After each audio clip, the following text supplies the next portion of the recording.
Thanks for watching. We're preparing our RIVAGE PM systems for a live event and are about to enter the channel names and make the input and output patches.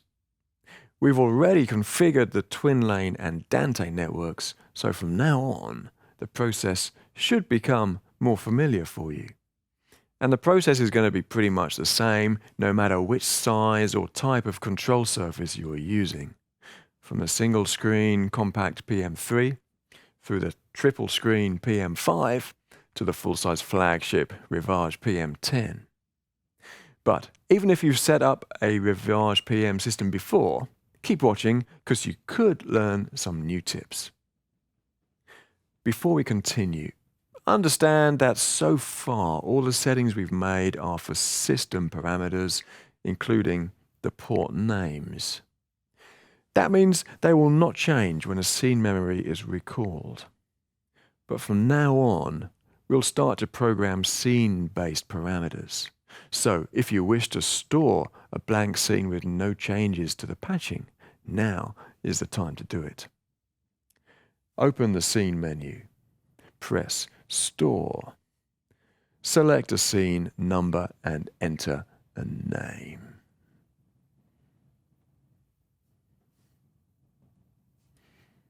Now to the patch menu. Let's look at the input patch window. Scrolling along the top, you can see all the configured twin lane inputs. All the mounted Dante devices and all the local inputs from console and DSP engine. Scroll quickly by touching the bar, or use the touch and turn knob below the screen. Here you'll be able to see all the device names and port names you entered in the system config. As a reminder, go to the Setup screen, System Config and Port Name tab. Back in the Input Patch window, and see all the input channels listed vertically, according to how many your system supports. Could be 120, 144, or 288. If you wish to start a new project and think there may still be some settings left from a previous project, press Clear All at the bottom right, then Confirm. Now, note that each channel has both an A and a B patch. Only one can be used at a time, so set the B patch for a spare input or alternative input, such as for a spare microphone or instrument input, in case of a device failure. You'll find an A-B switch in the input channel strip. It's in the selected channel section of RIVAGE PM10 and PM7 consoles, or you can assign it to a function key, or even a user-defined key. Anyway, choose whether you just see the A patch, the B patch, or both together. Maybe the A patches will come from twin lane and the B patches from Dante in some systems. Press the Continuous Patch button to quickly create a diagonal line starting from the highlighted cross point. Keep turning the right-hand scroll knob as far as you wish. Then touch the green tick to confirm. So it would make sense to quickly create a diagonal line for your A patches and then another for your B patches. If you're working on a system that's already set up and working, and you just wish to make a few changes, be aware of this option at the top left, HA Info. Choose Take From Port if the input gain, phantom power and silk and so on has already been set for the associated microphone or audio device. Choose Take From Channel if you already programmed the parameters for the channel offline or with a different system and want to apply them to a new I/O unit. Of course, if you're starting from scratch, it doesn't matter either way. As you progress with building your show, you'll notice the send and return plugins appearing in the patch grid, though you may prefer to patch them from the plugin pages. We'll look at that another time. Then, if you scroll to the far right, you'll come across the output channels, mix, matrix, and stereo master. Yes, you can patch them back to the input channels for creative processes. Again, let's talk about that another time. For now, we should start naming those channels we've just patched.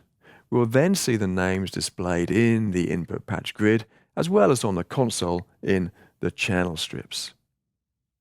See, the Name tab is the last one in the patch window. There's a column for all the input names and a library to store different setups, though these names also get stored in the scene memories. Touch a name to edit it. You also get a choice of color and icon, useful for quickly identifying families or sections of instruments and microphone types. With each icon, there's a variety of template names, so you can quickly name all your channels without having to type anything. Kick, snare, hi-hat, toms, guitars, strings, horns, keyboards, vocals, and so on. Though if you do want to type, use the on-screen keyboard or a USB keyboard plugged into the control surface. Or if you have the editor software running, use the computer keyboard to type. To quickly move to the next channel's name, use the Tab key. To go back to the previous channel, use Shift and Tab. Once you've named all the input channels you need, why not store them in the library? There are up to 600 library positions available throughout the console, shared amongst names, EQs, dynamics, effects, and so on. So using a few for names is no problem. Alternatively, store them as part of the scene, or update the existing scene with your edits. Patch and names are included in scene memories. Now could also be a good time to name some of your mix and matrix channels to assist with your output patching. You could also name DCA and mute groups, though they won't be seen in the patch grids. Or you could leave them for later. Now let's go to the Output Patch tab. Like the input grid, the channels are listed vertically and the ports horizontal. Here, an output channel can be patched to any number of output ports. The number will be listed next to the channel name. Be aware that if this area is fully or partially red, it indicates that the channel has not been assigned to twin lane, so it won't be available at the RPIO unit outputs, though it could still be patched to a Dante or MADI card in the DSP engine, or a local output on the console. Likewise, an output port might be highlighted with a red color, depending on the status of a Dante or MADI card, which may have some channel restrictions due to its setup mode. You can normally find the reason in the System Config window. If you see a yellow highlight, then the patch could have been taken by another DSP engine in the system. You'll need to check with your colleagues about that. So, one output channel can reach many destinations, but one output port can only accept a patch from one source.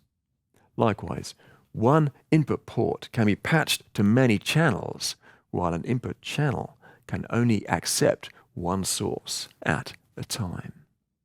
That's what mixers are for combining many input channels to various output channels. And that's the end of our patch overview. Remember to update the scene memory with your changes. There are other patch windows for direct outputs, port-to-port connections, recording, and sub-inputs, but they would take more time to explain. Let's come back to them another time. My next video will guide you through the preferences and surface settings in the user setup. There are many options to set up the control surface just the way you like, including if you want two engineers operating at the same time. It's not difficult to get comfortable with this console.